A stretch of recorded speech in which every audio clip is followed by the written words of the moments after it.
আসসালামু আলাইকুম। আজকে শুক্রবার, মার্কেট বন্ধ। আসলে একটা মিউচুয়াল ফান্ড নিয়ে আজকে একটু কথা বলতে চাচ্ছি। সেটা হচ্ছে যে ICB, MSCL, CMSF golden jubilee fund mutual fund. তো এটাকে যদি সংক্ষেপে বলে গোল্ডেন জুবিলি মিউচুয়াল ফান্ড। এটা একটা মিউচুয়াল ফান্ডের সেক্টরের একটা শেয়ার। তো এই শেয়ারটা মূলত বেশ কিছুদিন যাবৎ আপনারা দেখেন, গ্রাফটা খেয়াল করলে বুঝতে পারবেন। এক বছরে এটা 107% পর্যন্ত বেড়েছে। ফান্ডটা নতুন, মার্কেটে নতুন আসছে। তো এটা মূলত আসলে এর 70% একটা মিউচুয়াল ফান্ড, তার টোটাল যে এটা কি বলে market capital authorise capital, paid of capital 100 crore টাকা, মার্কেট ক্যাপিটাল 186 কোটি টাকা। এই যে এই গোল্ডেন জুবিলি মিউচুয়াল ফান্ডটা এটা যে 186 কোটি টাকা আপনার মার্কেট ক্যাপিটাল, এর মধ্যে 60 থেকে 70% টাকা কিন্তু তারা শেয়ার মার্কেটে বিনিয়োগ করে ফেলছে। এটা করতে হয়, এটা বাধ্যতামূলক।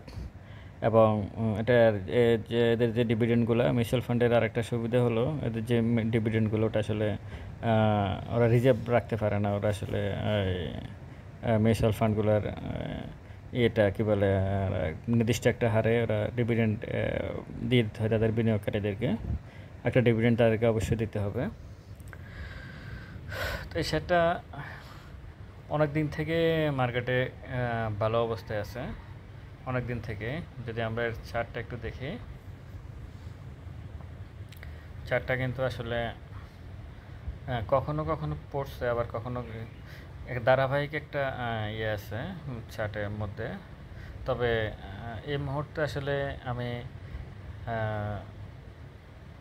গোল্ডেন জুবিলি মিউচুয়াল ফান্ডটা যেমন গত বৃহস্পতিবার সর্বশেষ যে লেনদেন হলো, সেখানে এসে 4 কোটি টাকা 70 লাখ টাকা, 4 কোটি 70 লাখ টাকার সে লেনদেন করলো। প্রায় 25,69,000 শেয়ারের বাইসেল হলো।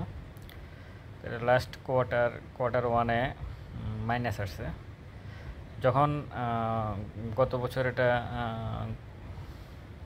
এবছরে তো 23 সালে 2.5% ক্যাশ ডিভিডেন্ড দিবে আর কি, ফি -4.12।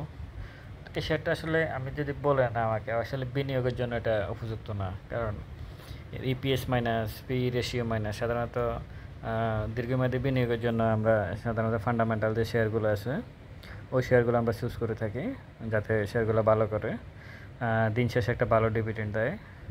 তো এখানে দেখা যাচ্ছে প্রথম কোয়ার্টারে মাইনাস আসছে। আবার ইয়েটা নেট অপারেটিং ক্যাশ ফ্লো যেটা, সেটা আবার ভালো, সেটা মোটামুটি 26 পয়সা। মানে ক্যাশ আছে, কিন্তু আসলে শেয়ার মার্কেটের পরিস্থিতিতে এখন খারাপ। এই কারণ হয়তো ফান্ডটা তাদের যে সেসব শেয়ার নতুন ফান্ড আসছে বা মার্কেটে যেসব শেয়ারে ইনভেস্ট করছে, ওই শেয়ারগুলো আসলে খুব ভালো করতে পারে নাই, যার কারণে আসলে ফার্স্ট কোয়ার্টারে মাইনাস দেখাচ্ছে। কিন্তু তাদের হাতে ক্যাশ আছে, এটা বোঝা যাচ্ছে। কোয়ার্টার ওয়ানে তাদের প্রায় ক্যাশ আছে। তবে অ্যানুয়াল 2023-এর যে অ্যানুয়াল এটা, সেখানে 40 পয়সা ছিল, ওটা কমে 26 পয়সা আসছে। তো এটা একটু কমে গেছে। তো এটা আসলে সাময়িক, যেহেতু মার্কেট এখন একটানা পতন হচ্ছে। এর আগে মার্কেটে ইয়ে ছিল, কী বলে, ফ্লোর প্রাইস ছিল। এখন একটানা গত 2.5 মাস থেকে পতন হচ্ছে, প্রায় 1400-1500 পয়েন্টের মতো নাই হয়ে গেছে মার্কেটে। তো সেক্ষেত্রে আসলে শেয়ারটার হয়তো কোয়ার্টার ওয়ানে হয়তো তাদের নেগেটিভ আসছে। তারপর আমি বলবো, যেহেতু তার ফিটা খুব খারাপ, তো সেক্ষেত্রে আসলে দীর্ঘমেয়াদী বিনিয়োগের জন্য এটা আসলে উপযুক্ত না আর কি আমার বিষয়ে।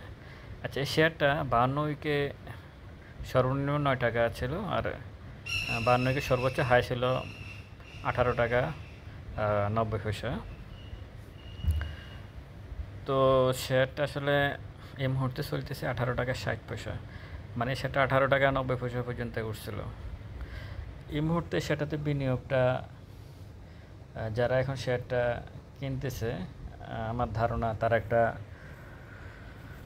ভুল পদক্ষেপের মধ্যে দিয়ে যাচ্ছে বলে মনে করি, কারণ এই শেয়ারটা কিন্তু নিচে এখন ডাউন হওয়ার একটা সম্ভাবনা খুবই বেশি। যদি দেখা যায় অনেক উপরে, হ্যাঁ আপনারা দেখেন সেটা কোথায় গেছে, তার ছাদটা দেখলে আপনারা বুঝতে পারতেছেন কী অবস্থা। হ্যাঁ, ছাটে কোথায় গেছে শেয়ারটা, এর আগে ওটা 18 টাকা এ পর্যন্ত গেছিলো, কিন্তু এটা যদি একবার আপনি এখন ট্রেড করতেছেন, ঠিক আছে, বের হয়ে যাচ্ছেন, ধরুন রবিবার আপনি কিনলেন, সোমবার মঙ্গলবার আপনি বের হয়ে গেলেন, কোনোভাবে যদি শেয়ারটাকে এমনিতে ডাউন ট্রেন্ড চলতেছে মার্কেটে, কোনোভাবে যদি শেয়ারটা একবার নিচে পড়ে, আপনাকে আপনার এই খুঁজে পাওয়া যাবে না যে কোথায় যেটা যাবে, আপনি খুঁজেই পাবেন না আসলে।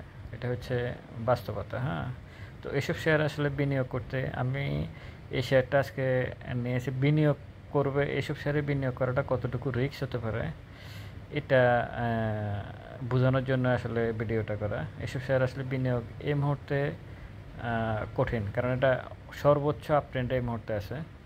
52 উইকের সর্বোচ্চ যেখানে সে এর আগে উঠছিল 18 টাকা 90 পয়সা, সে এখন ওর কাছাকাছি অবস্থান করতেছে। হ্যাঁ, এবং এই যে গ্রাফসগুলো দেখতেছেন সবুজ সবগুলো লেখা, তার মানে এটা সবসময় গত এক বছরের সর্বোচ্চ প্রফিটে এখন অবস্থান করতেছে। তো এই শেয়ারটা যখন আসলে পড়ে যাবে, তখন আসলে আপনারা আর স্টপ লস নেওয়ারও সুযোগ পাবেন না। স্টপ লস নেওয়ার সুযোগ পাবেন না। আপনার 1 লাখ টাকা যদি আপনি বিনিয়োগ করেন এখানে, দেখে সেটা নাই হয়ে যেতে পারে। এমনিতেই তো মার্কেটে সবাই 60-70% করে এখন শেষ। তবে এই শেয়ারটা হচ্ছে ভলিউমের উপর ভিত্তি করে ট্রেড করা যায়। সেটা আমি বলবো যে এই মুহূর্তে ট্রেডও করার স্কোপ নাই। করতে পারে অনেকে, হয়তো সাহস নিয়ে করে, সাহস থাকলে গেইন করা যায় শেয়ার মার্কেটে, এটাও একটা প্রচলিত শব্দ। যা যত বেশি মানে সাহস আছে, মানে হার্টবিট ঠিক আছে, তারাই এরকম শেয়ারে বিনিয়োগ করতে পারে, তারা হয়তো ভালো করতে পারে। কিন্তু আসলে যারা একটু হার্ট দুর্বল আছে, তারা এইসব শেয়ারের আশেপাশে দিয়ে যাবে না, দেখলেও তারা ভয় পাবে। হ্যাঁ, তো আপনার এইসব শেয়ারে এখানে কিন্তু ইনস্টিটিউটগুলোর কাছে মোটামুটি শেয়ার সংখ্যা কম, পাবলিকের কাছে শেয়ার সংখ্যা খুবই বেশি। যেহেতু পাবলিকের কাছে শেয়ার সংখ্যা খুব বেশি, তার মানে পাবলিককে শেয়ারগুলো আসলে খাওয়া দিচ্ছে আস্তে আস্তে। হ্যাঁ, তো এর থেকে আসলে আপনারা এই মুহূর্তে এই শেয়ারটাতে বিনিয়োগ করবেন কি না, এটা সম্পূর্ণ আপনাদের নিজস্ব সিদ্ধান্ত। তবে এইসব শেয়ার থেকে সাধারণত যারা আসলে ভালো বলবে মার্কেটের, মানে যারা ভালো চায় আসলে, তাদের প্রত্যেকেরই কথা হবে যে এইসব শেয়ারে এই পরিস্থিতিতে, এই শেয়ারটার এখন যে অবস্থা, এই পরিস্থিতিতে আসলে এখানে ট্রেড করার মতো অবস্থা আছে বলে আমি মনে করি না কেউ, এবং আমার সাথে মনে হচ্ছে সবাই একমতই হবে যে আসলে শেয়ারটাতে এই মুহূর্তে ট্রেড করার কোনো স্কোপ নেই। এরকম শেয়ার আরও আছে। আপনাদের একটা শেয়ারের কথা মনে থাকবে, এমারেড অয়েল। হ্যাঁ, ফুয়েল অ্যান্ড পাওয়ার সেক্টরের একটা শেয়ার এমারেড অয়েল। ওই শেয়ারটা 118 টাকা পর্যন্ত উঠছিল, আপনি দেখে নিতে পারেন। 118 টাকা পর্যন্ত উঠছে না, সেটা সম্ভবত এখন 34 টাকা। 34 টাকা না 35 টাকা এরকম স্যার।